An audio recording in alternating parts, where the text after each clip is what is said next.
This is the first semi-official Nuggets Nation podcast. My first official podcast will begin when I can start adding video content. I know I need to upgrade my equipment. I need a better setup, but this couldn't wait any longer. I've been wanting to and planning to do this podcast for a while now. But after the victory on February 26th over OKC, this needed to be done as soon as possible. The Nuggets need to be respected. And honestly, it should have started a while ago. The Nuggets have been beyond holding their own in the West this season.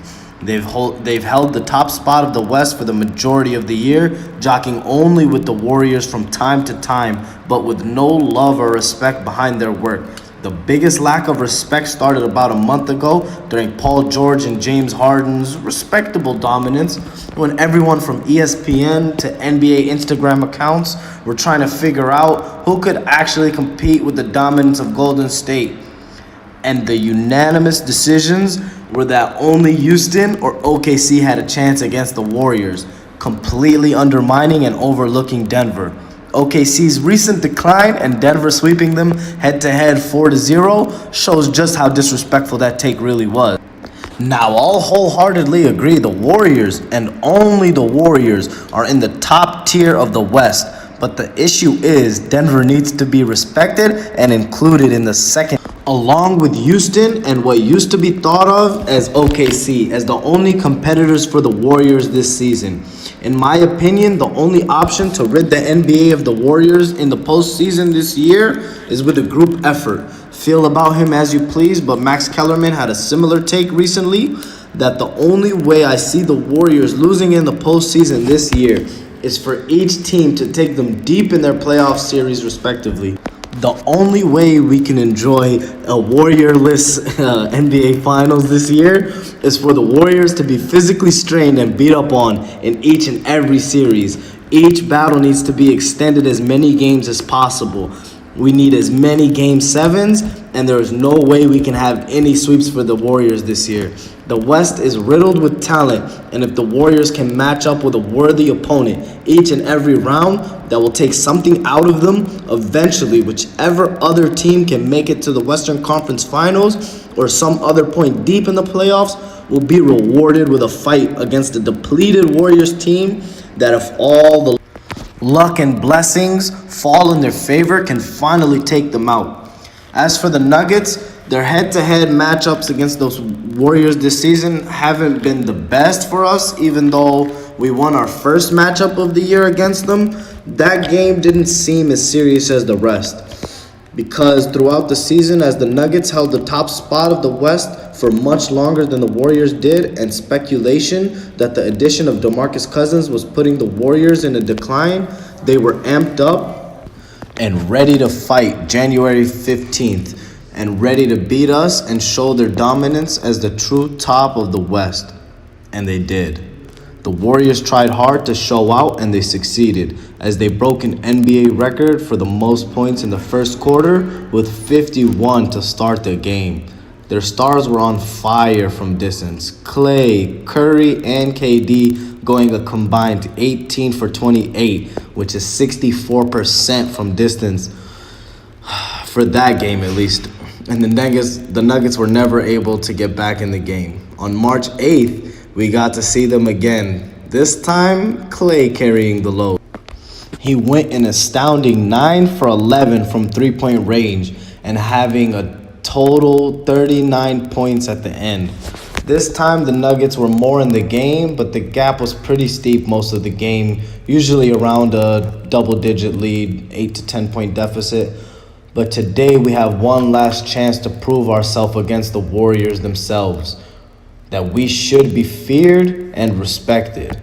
We play the Warriors tonight in a game that will have a big impact on who will finish with the number 1 seed in the playoffs and have home court throughout. There's a pretty decent chance the Nuggets don't win this game, but as long as they show up and put up a real good fight, they can solidify themselves as real contenders. But if we really care about this year's playoff run and believe we have a real chance, we need this game because we need that home court advantage. So today can be looked at as a preliminary playoff game. The Nuggets need every advantage they can get, as they are truthfully not on the same level as Golden State. But home court or not, the Nuggets are and will prove to be right behind Golden State, along with Houston as the best teams in the West, not including the Warriors. And the NBA's only hope of ending the Warriors' reign. That is, as long as injuries don't continue to ruin the Nuggets like they have for some time now. From Gallo going down a week before the playoffs began when we were third seed versus the Warriors again themselves in 2013. Yes, we were cursed and blessed to see the true emergence of not Steph, but Chef Curry in those 2013 playoffs. I'll make a video on that series one day. It was an amazing playoff series, honestly, and I got to witness the transformation of Steph. I got to witness him go Super Saiyan 1 for the first time watching Krillin die or some shit. But from then on, even till last year when Millsap went down, just as last year's Nuggets team started to synergize as a team, and as long as we're blessed with health and God forbid don't have another Gallo type 1 week before the playoffs begin injury, we will be a threat. Not might, the Nuggets will be. The Warriors have grown to be a bigger giant than ever this year with the addition of Boogie Cousins. But the greater the giant, the harder the fall.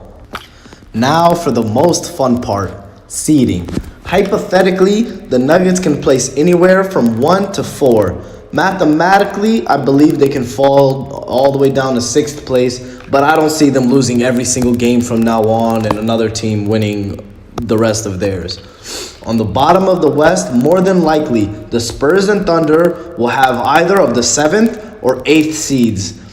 And if the last 6 games go like the rest of the seasons have, the Nuggets and Warriors will remain top dogs at 1 or 2, facing either the Spurs or OKC, which will be good in terms of the Warriors having a tough road to the finals like I was talking about earlier.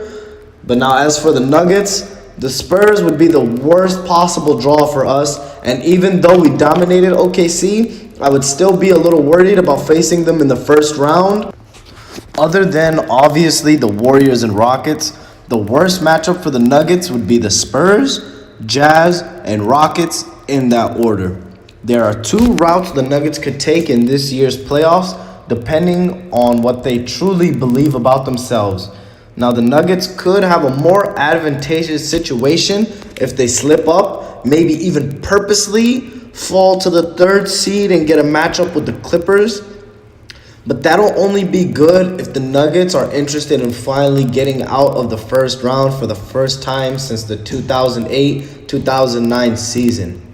But if the Nuggets truly believe in themselves like I do, and I'm almost certain they do, they should focus on fighting for and retaining the number 1 seed in the West, as it'll be the only way to knock off the Rockets and, most importantly, the Warriors. The Nuggets need all the help they can get, and with the Nuggets' unique home court advantage on Mile High, it could be the tiny edge that pushes the Nuggets over the top. This is especially true against the Warriors without having the seeding and thus home court advantage of the Warriors. I don't see the Nuggets' chances of beating them to be very high at all. But as the top seed, the Nuggets wouldn't have to face the Warriors until the Western Conference Finals. That is, of course, if they can both take care of their early business and make it that far. Now, with home court and hopefully the Warriors having gone through hellacious matchups and long, grueling series, I see the Nuggets being a serious threat to the Warriors.